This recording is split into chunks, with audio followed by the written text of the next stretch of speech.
The Story of the Other Wise Man by Henry Van Dyke. Copyright 1895 by Harper and Brothers. The Story of the Other Wise Man. Who seeks for heaven alone to save his soul may keep the path, but will not reach the goal. While he who walks in love may wander far, yet God will bring him where the blessed are.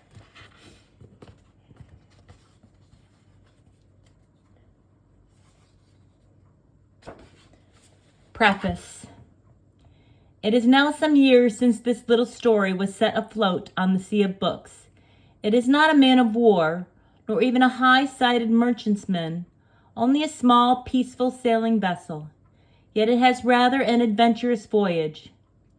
Twice it has fallen into the hands of pirates. The tides have carried it to far countries. It has been passed through the translator's port of entry into German, French, Armenian, Turkish, and perhaps some other foreign regions. Once I caught sight of it flying the outlandish flag of a brand new phonetic language along the coast of France. And once it was claimed by a dealer in antiquities as a long-lost legend of the Orient. Best of all, it has slipped quietly to many a faraway harbor that I have never seen, and found a kindly welcome, and brought back messages of good cheer from unknown friends. Now it has turned to be home to be anew rigged and fitted for further voyaging. Before it is sent out again, I have been asked to tell where the story came from and what it means. I do not know where it came from, out of the air perhaps. One thing is certain, it is not written in any other book, nor is it to be found among the ancient lore of the East. And yet I have never felt as if it were my own. It was a gift. It was sent to me, and it seemed as if I knew the giver, though his name was not spoken.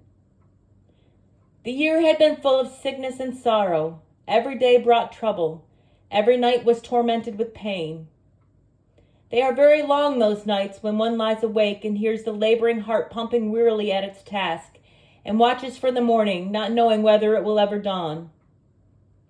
There are not nights of fear, for the thought of death grows strangely familiar when you have lived with it for a year. Besides, after a time, you come to feel like a soldier who has been long standing still under fire. Any change would be a relief. But they are lonely nights. They are very heavy nights, and their heaviest burden is this. You must face the thought that your work in the world may be almost ended, but you know that it is not nearly finished. You have not solved the problems that perplexed you. You have not reached the goal that you aimed at. You have not accomplished the great task that you set for yourself. You are still on the way, and perhaps your journey must end now, nowhere in the dark. Well, it was in one of these long, lonely nights that the story came to me. I had studied and loved these curious tales of the three wise men of the East, as they are told in the golden legend of Jacobus de Vorgnes and other medieval books. But of the fourth wise man I had never heard until that night. Then I saw him distinctly, moving through the shadow in a little circle of light. His countenance was as clear as the memory of my father's face as I saw it before the last time a few months before.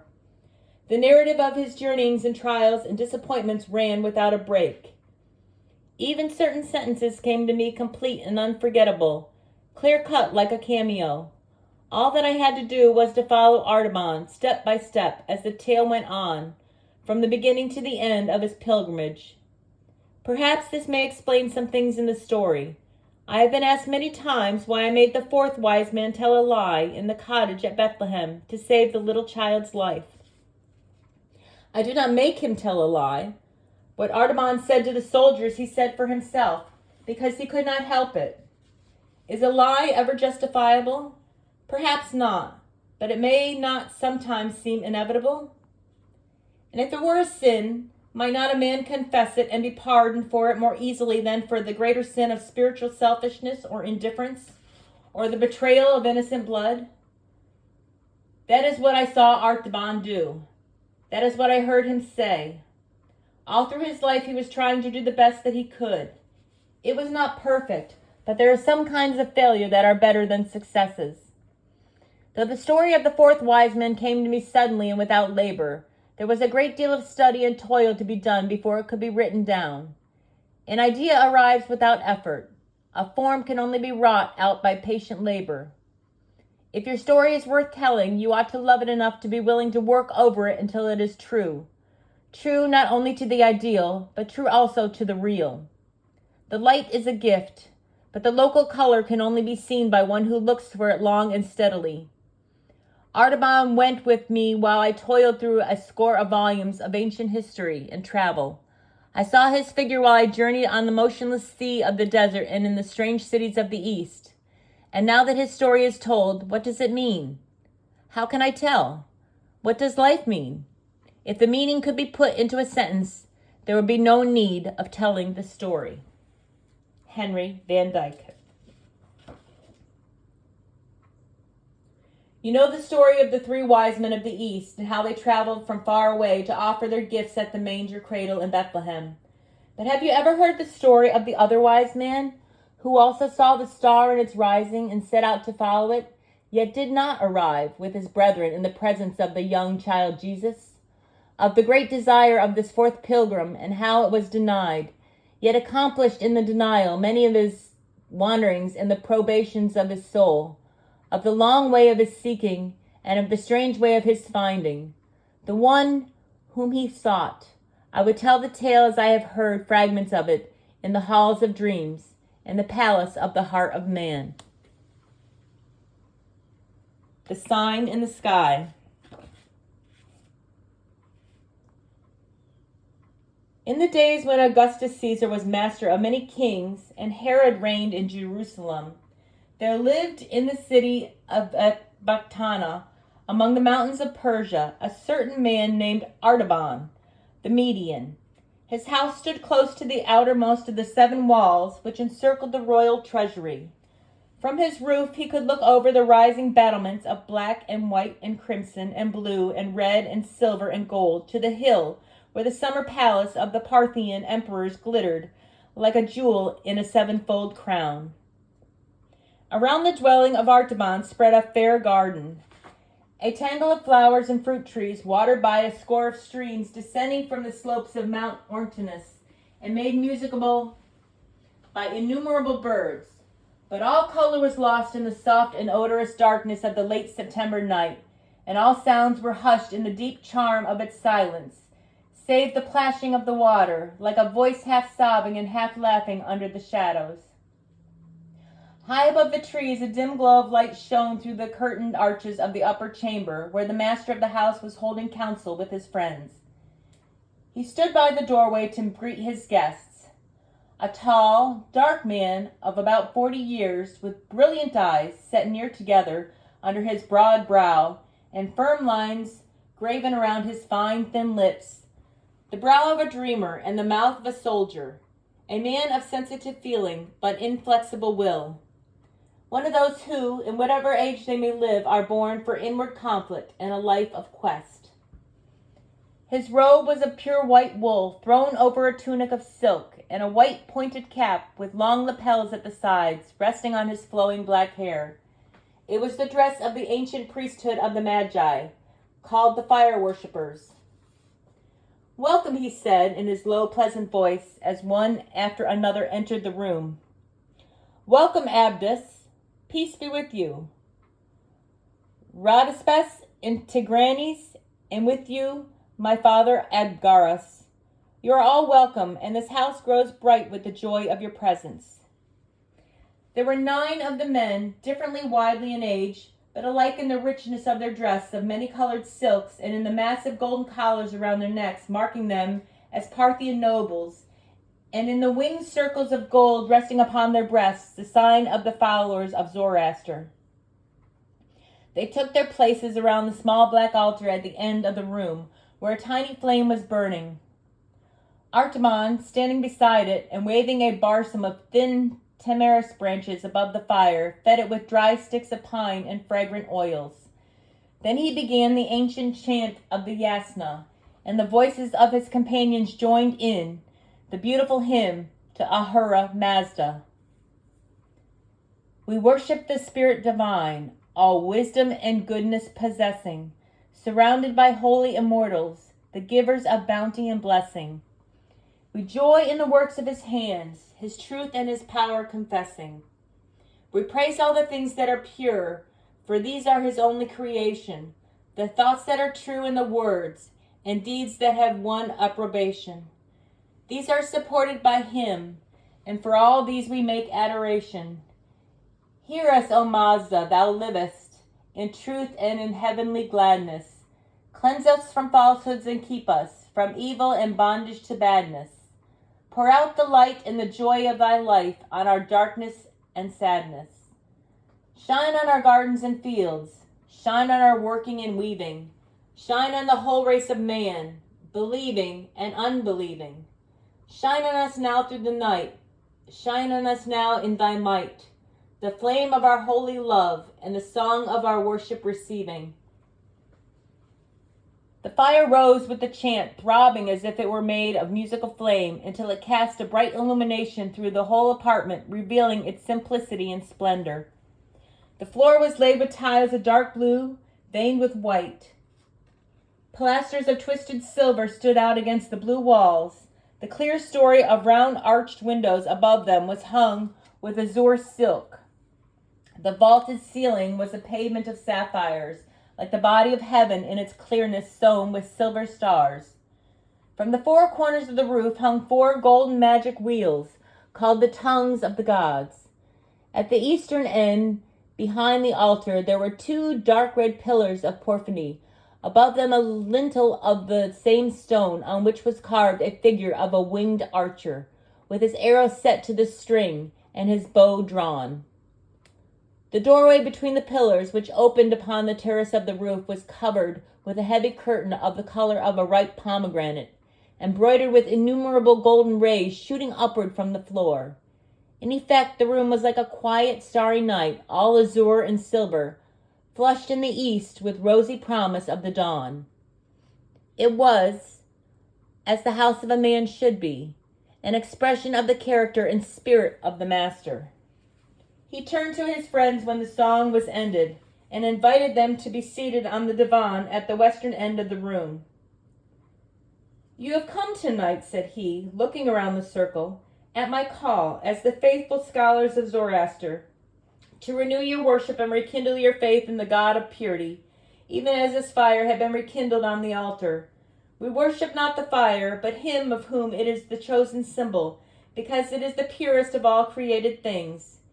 It speaks to us of one who is light and truth. Is it not so, my father?" "It is well said, my son," answered the venerable Abgarus. "The enlightened are never idolaters. They lift the veil of the form and go into the shrine of the reality, and new light and truth are coming to them continually through the old symbols." "Hear me then, my father and my friend," says Artaban very quietly, "while I tell you of the new light and truth that have come to me through the most ancient of all signs. We have searched the secrets of nature together and studied the healing virtues of water and fire and the plants. We have read also the books of prophecy, in which the future is dimly foretold in words that are hard to understand. But the highest of all learning is the knowledge of the stars. To trace their course is to untangle the threads of the mystery of life from the beginning to the end. If we could follow them perfectly, nothing would be hidden from us. But is not our knowledge of them still incomplete? Are there not many stars still beyond our horizon? Lights that are known only to the dwellers in the far southland among the spice trees of Punt and the gold mines of Ophir." There was a murmur of assent among the listeners. "The stars," said Tigranes, "are the thought of the eternal. They are numberless, but the thoughts of man can be counted like the years of his life. The wisdom of the Magi is the greatest of all wisdoms on earth, because it knows its own ignorance, and that is the secret of power. We keep men always looking and waiting for a new sunrise, but we ourselves know that the darkness is equal to the light, and that the conflict between them will never be ended." "That does not satisfy me," answered Artaban, "for if the waiting must be endless, if there could be no fulfillment of it, then it would not be wisdom to look and wait. We should become like those new teachers of the Greeks who say that there is no truth and that the only wise men are those who spend their lives in discovering and exposing the lies that have been believed in the world. But the new sunrise will certainly dawn in the appointed time. Do not our own books tell us that this will come to pass and that men will see the brightness of a great light? That is true, said the voice of Agbaras. Every faithful disciple of Zoroaster knows the prophecy of the Avesta and carries the word in his heart. In that day, Sashish the victorious shall arise out of the number of the prophets in the east country. Around him shall shine a mighty brightness, and he shall make life everlasting, incorruptible, and immoral, and the dead shall rise again. This is a dark saying, said Tigranes, and it may be that we shall never understand it. It is better to consider the things that are near at hand, and to increase the influence of the Magi in their own country, rather than to look for one who may be a stranger, and to whom we must resign our power. The others seemed to approve these words. There was a silent feeling of agreement manifest among them. The looks responded with that indefinable expression which always follows when a speaker has uttered the thought that has been slumbering in the hearts of his listeners. But Artaban turned to Agbaras with a glow on his face and said, My father, I have kept this prophecy in the secret place of my soul. Religion without a great hope would be like an altar without a living fire. And now the flame has burned more brightly, and by the light of it I have read other words which also have come from the fountain of truth, and speak yet more clearly of the rising of the victorious one in his brightness. He drew from the breast of his tunic 2 small rolls of fine linen, with writing upon them, and unfolded them carefully upon his knee. In the years that are lost in the past, long before our fathers came into the land of Babylon, there were wise men in Chaldea, from whom the first of the Magi learned the secrets of the heavens. And of these, Balaam, the son of Beor, was one of the mightiest. Hear the words of this prophecy. There shall come a star out of Jacob, and a scepter shall arise out of Israel. The lips of Tigranes drew downward with contempt as he said, Judah was a captive by the waters of Babylon, and the sons of Jacob were in bondage to our kings. The tribes of Israel are scattered through the mountains like lost sheep. And from the remnant that dwells in Judea under the yoke of Rome, neither star nor scepter shall arise. And yet, answered Artaban, it was the Hebrew Daniel, the mighty searcher of dreams, the counselor of kings, the wise Belshazzar, who was most honored and beloved of our great King Cyrus, the prophet of sure things and a reader of the thoughts of God. Daniel proved himself our people, and there are the words that he wrote. Artaban read from the second roll. Know therefore and understand that from the going forth of the commandment to restore Jerusalem unto the Anointed One, the prince, the time shall be 67 weeks. But my son, said Aggaras doubtfully, these are mystical numbers. Who can interpret them, or who can find the key that shall unlock their meaning? Artaban answered, It has been shown to me and to my 3 companions among the Magi, Caspar, Melchior, and Belshazzar. We have searched the ancient tablets of Chaldea and computed the time. It falls in this year. We have studied the sky, and in the spring of the year we saw 2 of the greatest stars draw near together in the sign of the fish, which is the house of the Hebrews. We also saw a new star there, which shone for 1 night and then vanished. Now again the 2 great planets are meeting. This night is their conjunction.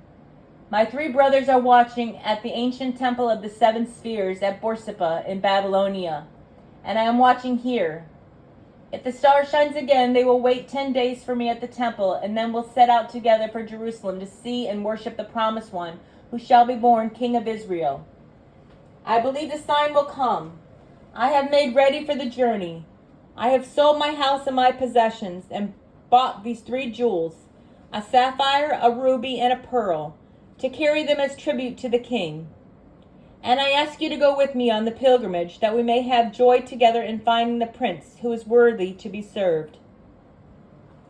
While he was speaking, he thrust his hand into the innermost fold of his girdle and drew out 3 great gems, one blue as a fragment of the night sky, one redder than a ray of sunrise, and one as pure as the peak of a snow mountain at twilight, and laid them on the outspread linen scrolls before him. But his friends looked on with a strange and alien eye. A veil of doubt and mistrust came over their faces like a fog creeping up from the marshes to hide the hills. They glanced at each other with looks of wonder and pity, as those who have listened to incredible sayings, the story of a wild vision, or the proposal of an impossible enterprise. At last Tigranes said, "Artaban, this is a vain dream. It comes from too much looking upon the stars and the cherishing of lofty thoughts. It would be wiser to spend the time in gathering money for the new fire temple at Chala. No king will ever rise from the broken race of Israel, and no end will ever come to the eternal strife of light and darkness. He who looks for it is a chaser of shadows. Farewell." And another said, "Artaban, I have no knowledge of these things, and my office as guardian of the royal treasure binds me here. The quest is not for me, but if thou must follow it, fare thee well." And another said, "In my house there sleeps a new bride, and I cannot leave her nor take her with me on this strange journey. This quest is not for me, but may thy steps be prospered wherever thou goest. So farewell." And another said, "I am ill and unfit for hardship, but there is a man among my servants whom I will send with thee when thou goest, to bring me word how thou farest." But Abgarus, the oldest and the one who loved Artaban the best, lingered after the others had gone and said gravely, "My son, it may be that the light of truth is in this sign that has appeared in the skies, and then it will surely lead to the prince and the mighty brightness. Or it may be that it is only a shadow of the light, as Tigranes had said, and then he who follows it will only have a long pilgrimage and an empty search. But it is better to follow even the shadow of the best than to remain content with the worst. And those who would see wonderful things must often be ready to travel alone. I am too old for this journey, but my heart shall be a companion of the pilgrimage day and night, and I shall know the end of thy quest. Go in peace." So one by one they went out of the azure chamber with its silver stars, and Artaban was left in solitude. He gathered up the jewels and replaced them in his girdle. For a long time he stood and watched the flame that flickered and sank upon the altar. Then he crossed the hall, lifted the heavy curtain, and passed out between the dull red pillars of porphyry in the terrace on the roof. The shiver that thrills through the earth ere she rouses from her night's sleep had already begun, and the cool wind that heralds the daybreak was drawing downward from the lofty snow-traced ravines of Mount Ortinus. Birds half awakened crept and chirped among the rustling leaves, and the smell of ripened grapes came in brief wafts from the arbors. Far over the eastern plain a white mist stretched like a lake, but where the distant peak of Zagros serrated the western horizon, the sky was clear. Jupiter and Saturn rolled together like drops of lambent flame about to blend in one. As Artaban watched them, behold, an azure spark was born out of the darkness beneath, rounding itself with purple splendors to a crimson sphere, and spinning upward through the rays of saffron and orange into a point of white radiance. Tiny and infinitely remote, yet perfect in every part, it pulsated in the enormous vault, as if the 3 jewels in the magician's breast had mingled and been transformed into a living heart of light. He bowed his head. He covered his brow with his hands. "It is the sign," he said. "The king is coming, and I will go to meet him." By the waters of Babylon. All night long, Vasta, the swiftest of Artaban's horses, had been waiting, saddled and bridled, in her stall, pawing the ground impatiently and shaking her bit as if she shared the eagerness of her master's purpose, though she knew not its meaning. Before the birds had fully roused to their strong, high, joyful chant of morning song, before the white mist had begun to lift lazily from the plain, the other wise man was in the saddle, riding swiftly along the high road, which skirted the base of Mount Ortinus westward. How close, how intimate is the comradeship between a man and his favorite horse on a long journey. It is a silent, comprehensive friendship, an intercourse beyond the needs of words. They drink at the same wayside springs and sleep under the same guardian stars. They are conscious together of the subduing spell of nightfall and the quickening joy of daybreak. The master shares his evening meal with his hungry companion and feels the soft, moist, caressing lips, the palm of his hand as they close over the morsel of bread. In the gray dawn, he is roused from his bivouac by the gentle stir of a warm, sweet breath over his sleeping face, and looks up into the eyes of his faithful fellow traveler, ready and waiting for the toil of the day. Surely, unless he is a pagan and an unbeliever, by whatever name he calls upon his God, he will thank him for this voiceless sympathy, this dumb affection, and his morning prayer will embrace a double blessing. God bless us both and keep our feet from failing and our souls from death. And then, through the keen morning air, the swift hoofbeats their spirited music along the road, keeping time to the pulsing of two hearts that are moved with the same eager desire to conquer space, to devour the distance, to attain the goal of the journey. Artaban must indeed ride wisely and well if he would keep the appointed hour with the other magi, for the route was 150 parasangs, and 15 was the utmost that he knew he could travel in each day.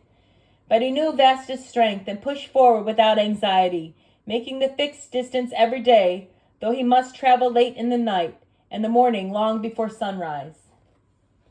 He passed along the brown slopes of Mount Ortinus, furrowed by the rocky courses of 100 torrents. He crossed the level plains of the Nisans, where the famous herds of horses, feeding in the wide pastures, tossed their heads at Vasta's approach, and galloped away with the thunder of many hoofs. And flocks of wild birds rose suddenly from the swampy meadows, wheeling in great circles with a shining flutter of innumerable wings and shrill cries of surprise. He traversed the fertile fields of Concobar, where the dust from the threshing floors filled the air with a golden mist, half hiding the huge temple of Astarte with its 400 pillars. At Bagistan, among the rich gardens watered by fountains from the rock, he looked up at the mountain, thrusting its immense rugged brow out over the road, and saw the figure of King Darius trampling upon his fallen foes, and the proud list of his wars and conquests graven high upon the face of the eternal cliff. Over many a cold and desolate pass, crawling painfully across the wind-swept shoulders of the hills, down many a black mountain gorge where the river roared and raced before him like a savage guide, across many a smiling vale, with terraces of yellow limestone, full of vines and fruit trees, through the oak groves of Carene and the dark gates of Zagros, walled in by precipices, into the ancient city of Chala, where the people of Samaria had long been kept in captivity long ago, and out again by the mighty portal, riven through the encircling hills, where he saw the image of the high priest of the Magi, sculptured on the wall of the rock, with hand uplifted as if to bless the centuries of pilgrims, past the entrance of the narrow defile, filled from each end to end with orchards of peaches and figs, through which the river Ganges formed down to meet him, over the broad rice fields where the autumnal vapors spread their deathly mists, following along the course of the river, under tremulous shadows of poplar and tamarind, along the lower hills and out from the flat plain, where the road ran straight as an arrow through the stubble fields and parched meadows, past the city of Ctesiphon, where the Parthian emperors reigned, in the vast metropolis of Seleucia, which Alexander built, across the swirling floods of the Tigris and the many channels of the Euphrates, flowing yellow through the cornlands. Artaban pressed onward until he arrived at nightfall of the 10th day, beneath the shattered walls of populous Babylon. Vasta was almost spent, and he would gladly have turned into the city to find rest and refreshment for himself and for her, but he knew that it was just 3 hours' journey yet to the Temple of the Seven Spheres, and he must reach the place by midnight if he would find his comrades waiting. So he did not halt, but rode steadily across the stubble fields. A grove of date palms made an island of gloom in the pale yellow sea. As she passed into the shadow, Vasta slackened her pace and began to pick her way more carefully. Near the farther end of the darkness, an access of caution seemed to fall upon her. She scented some danger or difficulty. It was not in her heart to fly from it, only to be prepared for it, and to meet it wisely as a good horse should. The grove was close and silent as the tomb. Not a leaf rustled, not a bird sang. She felt her step before her delicately, carrying her head low and sighing now and then with apprehension. At last she gave a quick breath of anxiety and dismay and stood stock still, quivering in every muscle, before a dark object in the shadow of the last palm tree. Artaban dismounted. The dim starlight revealed the form of a man lying across the road.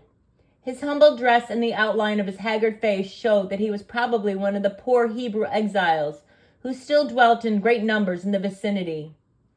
His pallid skin, dry and yellow as parchment, bore the mark of the deadly fever which ravaged the marshlands in autumn. The chill of death was in his lean hand, and as Artaban released it, the arm fell back inertly upon the motionless breast. He turned away with a thought of pity, consigning the body to that strange burial which the magicians deemed most fitting. The funeral of the desert, from which the kites and the vultures rise on dark wing, and the beasts of prey slink furtively away, leaving only a heap of white bones in the sand. But as he turned, a long, faint, ghostly sigh came from the man's lips. The brown, bony fingers closed convulsively on the hem of the magician's robe and held him fast. Artaban's heart leaped to his throat, not with fear, but with a dumb resentment at the importunity of this blind delay. How could he stay here in the darkness to minister to a dying stranger? What claim had this unknown fragment of human life upon his compassion or his service? If he lingered but for an hour, he would hardly reach Bisurpa at the appointed time. His companions would think he had given up the journey. They would go without him. He would lose his quest. But if he went on now, the man would surely die. If he stayed, life might be restored. His spirit throbbed and fluttered with the urgency of the crisis. Should he risk the great reward of his divine faith for the sake of a single deed of human love? Should he turn aside, if only for a moment, from the following of the star to give a cup of cold water to a poor perishing Hebrew? God of truth and purity, he prayed, direct me in the holy path, the way of wisdom, to which thou only knowest. Then he turned back to the sick man. Loosening the grasp of his hand, he carried him to a little mound at the foot of the palm tree. He unbound the thick folds of the turban and opened the garment above the sunken breast. He brought water from one of the small canals nearby and moistened the sufferer's brow and mouth. He mingled a draught of one of those simple but potent remedies which he carried always in his girdle, for the magicians were physicians as well as astrologers, and poured it slowly between the colorless lips. Hour after hour he labored, as only a skillful healer of the disease can do. And at last the man's strength returned. He sat up and looked about him. "Who art thou?" he said, in the rude dialect of the country, "and why hast thou sought me here to bring back my life?" "I am Artaban the magician, of the city of Ecbatana, and am going to Jerusalem in search of one who is to be born King of the Jews, a great prince and deliverer of all men. I dare not delay any longer upon my journey, for the caravan that has waited for me may depart without me. But see, here is all that I have left of bread and wine, and here is a portion of healing herbs. When thy strength is restored, thou canst find the dwellings of the Hebrews among the houses of Babylon." The Jew raised his trembling hands solemnly to heaven. "Now may the God of Abraham and Isaac and Jacob bless and prosper the journey of the merciful, and bring him in peace to his desired haven. But stay, I have nothing to give thee in return, only this, that I can tell thee where the Messiah must be sought. For our prophets have said that he should be born not in Jerusalem, but in Bethlehem of Judea. May the Lord bring thee in safety to that place, because thou hast had pity upon the sick." It was already long past midnight. Artaban rode in haste, and Vasta, restored by the brief rest, ran eagerly through the silent plain and swam the channels of the river. She put forth the remnant of her strength and fled over the ground like a gazelle. But the first beam of the sun sent her shadow before her as she entered upon the final stadium of the journey, and the eyes of Artaban anxiously scanned the great mound of Nimrod and the temple of the seven spheres, could discern no trace of his friends. The many-colored terraces of black and orange and red and yellow and green and blue and white, shattered by the convulsions of the nature and crumbling under the repeated blows of human violence, still glittered like a ruined rainbow in the morning light. Artaban rode swiftly around the hill. He dismounted and climbed to the highest terrace, looking out towards the west. The huge desolation of the marshes stretched away to the horizon and the border of the desert. Bitterns stood by the stagnant pools, and jackals skulked through the low bushes, but there was no sign of the caravan of the wise men, far or near. At the edge of the terrace he saw a little cairn of broken bricks, and under them a piece of parchment. He caught it up and read, "We have waited past the midnight and can delay no longer. We go to find the king. Follow us across the desert." Artaban sat down upon the ground and covered his head in despair.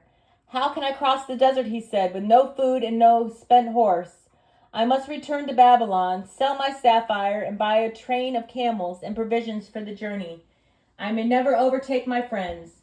Only God the merciful knows whether I shall not lose the sight of the king, because I tarried to show mercy." For the sake of a little child. There was a silence in the Hall of Dreams, where I was listening to the story of the other wise men, and through this silence I saw, but very dimly, his figure passing over the dreary undulations of the desert, high upon the back of his camel, rocking steadily onward like a ship over the waves. The land of death spread its cruel net around him. The stony waste bore no fruit but briars and thorns. The dark ledges of rock thrust themselves above the surface here and there, like the bones of perished monsters.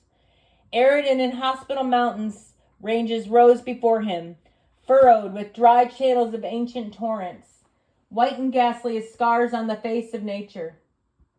Shifting hills of treacherous sand were heaped like tombs along the horizon. By day the fierce heat pressed its intolerable burden on the quivering air, and no living creature moved on the dumb, swooning earth, but tiny jagobas scuttling through the parched bushes or lizards vanishing in the clefts of the rocks. By night the jackals prowled and barked in the distance, and the lion made the black ravines echo with his hollow roaring, with a bitter blighting chill following through the fever of the day. Through heat and cold the magician moved steadily onward. Then I saw the gardens and orchards of Damascus, watered by the streams of Abana and Paphar, with their sloping swards inlaid with bloom, and their thickets of myrrh and roses. I saw also the long snowy ridges of Hermon, and the dark groves of cedars, and the valley of the Jordan, and the blue waters of the lake of Galilee, and the fertile plains of Esdraelon, and the hills of Ephraim, and the highlands of Judah.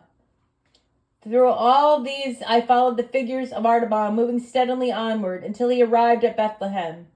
And it was the third day after the three wise men had come to that place, and had found Mary and Joseph with the young child, Jesus, and had laid their gifts of gold and frankincense and myrrh at his feet. Then the other wise man drew near, wearily but full of hope, bearing his ruby and his pearl to offer to the king. "For now at last," he said, "I shall surely find him, though it be alone, and later than my brethren. This is the place of which the Hebrew exile told me that the prophet had spoken, and here I shall behold the rising of the great light. But I must inquire about the visit of my brethren, and to what house the star directed them, and to whom they presented their tribute." The streets of the village seemed to be deserted, and Artaban wondered whether the men had all gone up to the hill pastures to bring down their sheep. From the open door of a low stone cottage he heard the sound of a woman's voice singing softly. He entered and found a young mother hushing her baby to rest. She told him of the strangers from the Far East who had appeared in the village 3 days ago, and how they said that a star had guided them to the place where Joseph of Nazareth was lodging with his new wife and her newborn child, and how they had paid reverences to the child and given him many rich gifts. "But the travelers disappeared again," she continued, "as suddenly as they had come. We were afraid at the strangeness of their visit. We could not understand it. The men in Nazareth took the babe and his mother and fled away that same night secretly, and it was whispered that they were going far away to Egypt. Ever since there had been a spell upon the village. Something evil hangs over it. They said that the Roman soldiers are coming from Jerusalem to force a new tax from us, and the men have driven the flocks and herds far back among the hills and hidden themselves to escape it. Artaban listened to her gentle, timid speech, and the child in her arms looked up in his face and smiled, stretching out its rosy hands to grasp at the winged circle of gold on his breast. His heart warmed to the touch.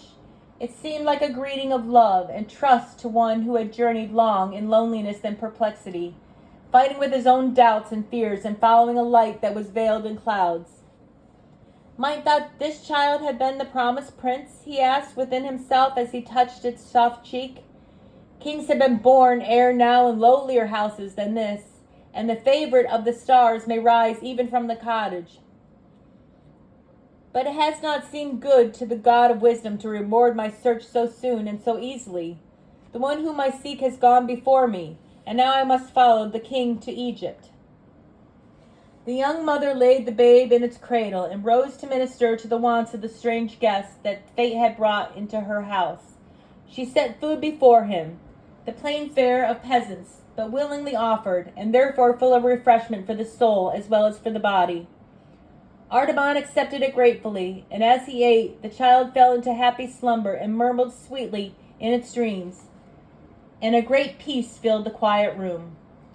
But suddenly there came a noise of wild confusion and uproar in the streets of the village, a shrieking and wailing of women's voices, a clangor of brazen trumpets, and a clashing of swords, and a desperate cry. The soldiers of Hera, they are killing our children. The young mother's face grew white with terror. She clasped her child to her bosom and crouched motionless in the darkest corner of the room, covering him with the folds of her robe, lest he should wake and cry. But Artaban went quickly and stood in the doorway of the house. His broad shoulders filled the portal from side to side, and the peak of his white cap all but touched the lintel. The soldiers came hurrying down the street with bloody hands and dripping swords. At the sight of the stranger in his imposing dress, they hesitated with surprise. The captain of the band approached the threshold to thrust him aside, but Artaban did not stir.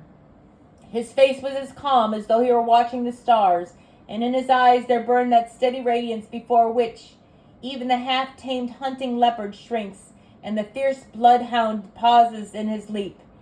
He held the soldier silently for an instant, and then said in a low voice, "I am all alone in this place, and I am waiting to give this jewel to the prudent captain who will leave me in peace." He showed the ruby, glistening in the hollow of his hand like a great drop of blood. The captain was amazed at the splendor of the gem. The pupils of his eyes expanded with desire, and the hard lines of greed wrinkled around his lips. He stretched out his hand and took the ruby. "March on," he cried to his men. "There is no child here. The house is still." The clamor and the clang of arms pass down the street as the headlong fury of the chase sweeps by the secret covert where the trembling deer is hidden. Artaban re-entered the cottage. He turned his face to the east and prayed, "God of truth, forgive my sin. I have said the thing that is not, to save the life of a child, and 2 of my gifts are gone. I have spent for a man that which was meant for God. Shall I ever be worthy to see the face of the king?" But the voice of the woman, weeping for joy in the shadow behind him, said very gently, "Because thou hast saved the life of my little one, may the Lord bless thee and keep thee. The Lord make his face to shine upon thee and be gracious unto thee. The Lord lift up his countenance upon thee and give thee peace." In the hidden way of sorrow. Then again there was a silence in the hall of dreams, deeper and more mysterious than the first interval, and I understood that the years of Artaban were flowing very swiftly under the stillness of that clinging fog, and I caught only a glimpse here and there of the river of his life shining through the shadows that concealed its course. I saw him moving among the throngs of men and populous Egypt, seeking everywhere for traces of the household that had come down from Bethlehem, and finding them under the spreading sycamore trees of Helopius, and beneath the walls of the Roman fortress of New Babylon besides the Nile. Traces so faint and dim that they had vanished before him continually. His footprints on the hard river sand glistened for a moment with moisture and then disappeared. I saw him again at the foot of the pyramids, which lifted their sharp points into the intense saffron glow of the sunset sky, changeless monuments of the perishable glory and the imperishable hope of man. He looked up to the vast countenance of the crouching Sphinx and vainly tried to read the meaning of his calm eyes and smiling mouth. Was it, indeed, the mockery of all effort and all aspiration, as Tigranes had said, the cruel jest of a riddle that has no answer, a search that never can succeed? Or was there a touch of pity and encouragement in that inscrutable smile, a promise that even the defeated should attain a victory, and the disappointment should discover a prize, and the ignorant should be made wise, and the blind should see, and the wandering should come into the haven at last? I saw him again in an obscure house of Alexandria, taking counsel with the Hebrew rabbi, the venerable man, bending over the rolls of parchment on which the prophecies of Israel were written, read aloud the pathetic words which foretold the sufferings of the promised Messiah, the despised and rejected of men, the man of sorrows and the acquaintance of grief. And remember, my son, said he, fixing his deep-set eyes upon the face of Artaban, the king whom you are seeking is not to be found in a palace, nor among the rich and powerful. If the light of the world and the glory of Israel had been appointed to come with the greatness of earthly splendor, it must have appeared long ago. For no son of Abraham would ever again rival the power which Joseph had in the palaces of Egypt, or the magnificence of Solomon throned between the lions of Jerusalem. But the light for which the world is waiting is a new light, the glory that shall rise out of patient and triumphant suffering. And the kingdom which is to be established forever is a new kingdom, the royalty of perfect and unconquerable love. I do not know how this shall come to pass, nor how the turbulent kings and peoples of earth shall be brought to acknowledge the Messiah and pay homage to him. But this I know, those who seek him will do well to look among the poor and the lowly, the sorrowful and the oppressed.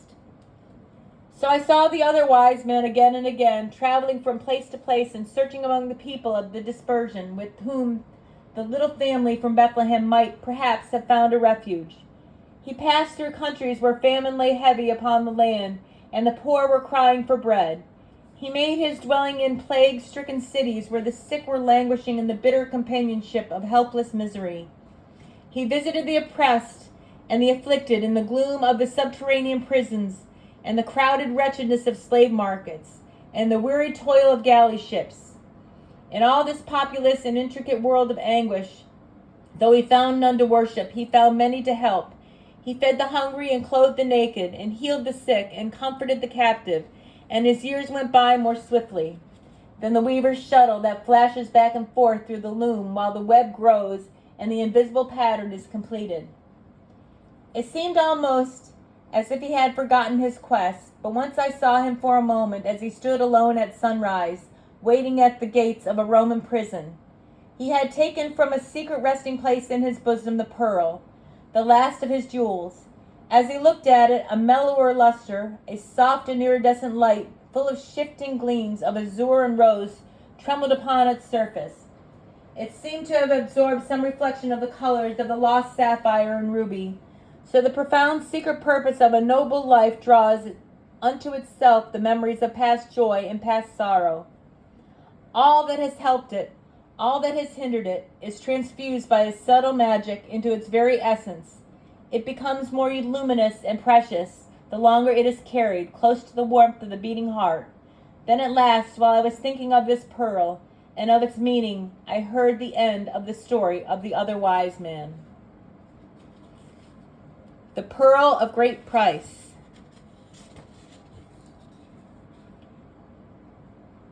33 years of the life of Artaban had passed away, and he was still a pilgrim and a seeker after light. His hair, once darker than the cliffs of Zagros, was now white as the wintry snow that covered them. His eyes that once flashed like flames of fire were dull as embers smoldering among the ashes. Worn and weary and ready to die, but still looking for the king, he had come for the last time to Jerusalem. He had often visited the holy city before and had searched through all its lanes and crowded hovels and black prisons without finding any trace of the family of the Nazarenes who had fled from Bethlehem long ago. But now it seemed as if he must make one more effort, and something whispered in his heart that, at last, he might succeed. It was the season of the Passover. The city was thronged with strangers. The children of Israel, scattered in far lands all over the world, had returned to the temple for the great feast, and there had been confusion of tongues in the narrow streets for many days. But on this day there was a singular agitation visible in the multitude. The sky was veiled with portentous gloom, and currents of excitement seemed to flash through the crowd like on the thrill which shakes the forest on the eve of a storm. A secret tide was sweeping them all one way. The clatter of sandals and the soft, thick sounds of thousands of bare feet shuffling over the stones flowed unceasingly along the street that leads to the Damascus gate. Artaban joined company with a group of people from his own country, Parthian Jews who had come up to keep the Passover, and inquired of them the cause of the tumult and where they were going. "We are going," they answered, "to the place called Golgotha, outside the city walls, where there is to be an execution. Have you not heard what has happened? 2 famous robbers are to be crucified, and with them another called Jesus of Nazareth, a man who has done many wonderful works among the people, so that they love him greatly. But the priests and elders have said that he must die, because he gave himself out to be the Son of God. And Pilate has sent him to the cross, because he said he was King of the Jews." How strangely these familiar words fell upon the tired heart of Artaban. They had led him for a lifetime over land and sea, and now they came to him darkly and mysteriously like the message of despair. The king had arisen, but he had been denied and cast out. He was about to perish. Perhaps he was already dying. Could it be the same who had been born in Bethlehem 33 years ago, at whose birth the star had appeared in heaven, and of whose coming the prophets had spoken? Artaban's heart beat unsteadily with that troubled, doubtful apprehension which is the excitement of old age. But he said within himself, "The ways of God are stranger than the thoughts of men, and it may be that I shall find the king at last in the hands of his enemies, and shall once come in time to offer my pearl for his ransom before he dies." So the old man followed the multitude with a slow and painful steps towards the Damascus gate of the city. Just beyond the entrance of the guardhouse, a troop of Macedonian soldiers came down the street, dragging a young girl with torn dress and disheveled hair. As the magician paused to look at her with compassion, she broke suddenly from the hands of her tormentors and threw herself at his feet, clasping him around the knees. She had seen his white cap and the winged circle on his breast. "Have pity on me," she cried, "and save me for the sake of God of purity. I am also a daughter of the true religion which is taught by the Magi. My father was a merchant of Partha, but he is dead, and I am seized for his debts to be sold as a slave. Save me from worse than death." Artaban trembled. It was the old conflict in his soul which had come to him in the palm grove of Babylon and in the cottage at Bethlehem. The conflict between the expectation of faith and the impulse of love. Twice the gift which he had consecrated to the worship of religion had been drawn from his hand to the service of humanity. This was the third trial, the ultimate probation, the final and irrevocable choice. Was it his great opportunity or his last temptation? He could not tell. One thing only was clear in the darkness of his mind: it was inevitable. And does not the inevitable come from God? One thing only was sure to his divided heart: to rescue this helpless girl would be a true deed of love. And it is not the love, the light of the soul? He took the pearl from his bosom. Never had it seemed so luminous, so radiant, so full of tender living luster. He laid it in the hand of the slave. "This is thy ransom, daughter. It is the last of my treasures which I kept for the king." While he spoke, the darkness of the sky thickened, and shuddered tremors ran through the earth, heaving convulsively like the breast of one who struggles with mighty grief. The walls of the houses rocked to and fro. Stones were loosened and crashed into the street.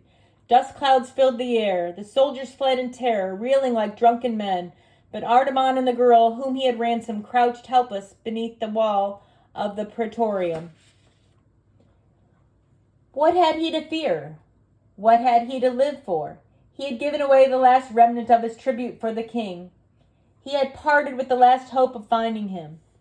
The quest was over, and it had failed. But even in that thought, accepted and embraced, there was peace. It was not resignation. It was not submission. It was something more profound and searching. He knew all was well, because he had done the best that he could from day to day. He had been true to the light that had been given to him. He had looked for more. And if he had not found it, if a failure was all that come out of his life, doubtless that was the best that was possible.